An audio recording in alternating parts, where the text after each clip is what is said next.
Middle East and Egypt has proposed a new plan to revive the Gaza truce, with both Hamas and the United States agreeing to the terms. This follows Palestinian health officials reporting at least 65 deaths from Israeli airstrikes in the past 24 hours. Palestinian health officials said Israel has killed nearly 700 Palestinians since it resumed attacks, including at least 400 women and children. Here's what one of the victims' mothers had to say.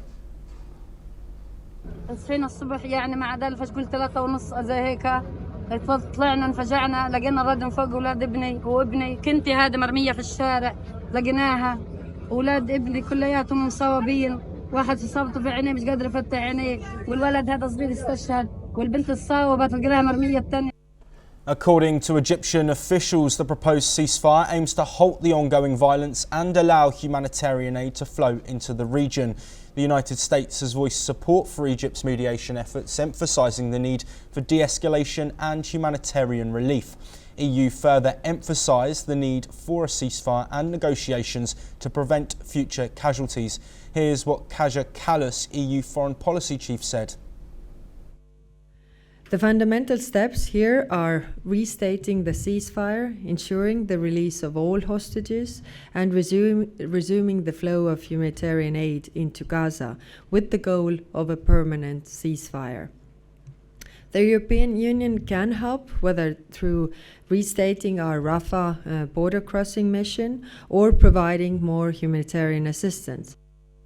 Meanwhile, Palestinian health officials report significant casualties as Israeli airstrikes hit residential areas and key infrastructure sites.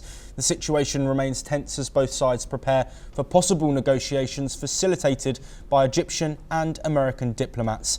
As efforts for peace continue, the international community watches closely to see if the proposed truce will hold and bring much needed relief to those caught in the crossfire. Well, joining us to discuss these developments and more is Benny Binyamin, who's an ex-Israel IDF official and businessman. Thank you very much, Benny, for joining us. Another part of Egypt's proposal would, of course, see the release of hostages, something that everyone within Israel is looking for, potentially releasing 5 hostages a week, with a ceasefire coming the following week after the first release. Is this something that you think the Israeli government will be willing to accept? The Israeli government is not having a choice because the public is completely in favor of releasing the hostages. I don't think they have a choice, but I think even though Egypt is having a really nice will and goodwill to do all this, I think Hamas will not agree with this, and Hamas will not proceed with this. Hamas wants to live there, and I think the hostages are the best thing to hold for them, to get the shelter for them. That's what I think. Benny, I also want to look, of course, at the strikes that we have seen. Now, of course, Israel's move is to hopefully push Hamas into releasing hostages. But given your expertise and your background, I'd like to get more of an understanding of how these strikes can be carried out. We know, of course, Hamas, according to the Israeli government and according to many experts, are hiding amongst civilians. So how is it that the IDF are doing their best to try and limit civilian casualties? Before attacking them, we just put some of the letters that the people will know that we are going to attack the place.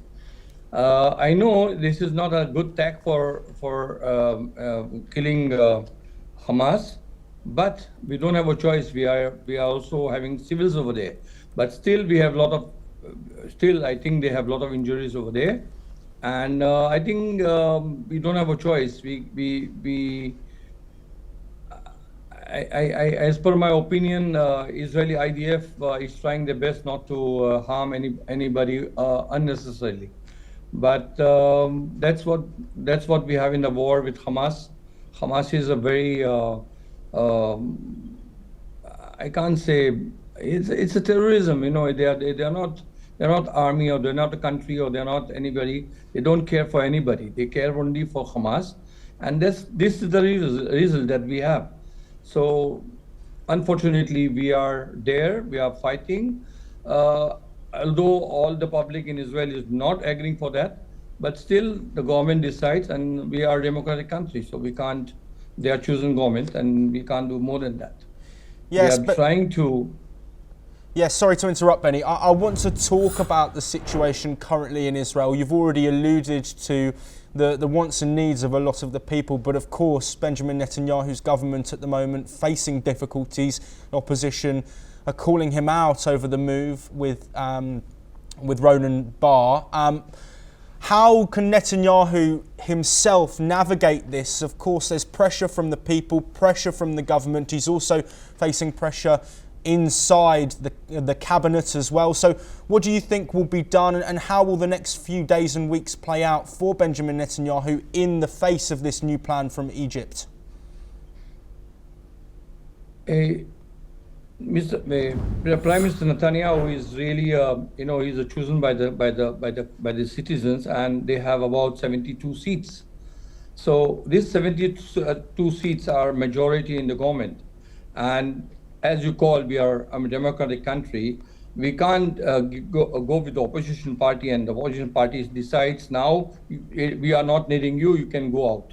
It's not like this. We'll go for elections, and only on the elections day we will know which party is coming back.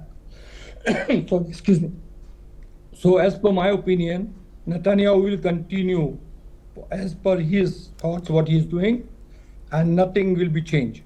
As for the opposition party, they are trying their best. Opposition party, once again, I'm not telling you which party I am here, but opposition party will always try to, to do their best to pull Netanyahu back from this chair.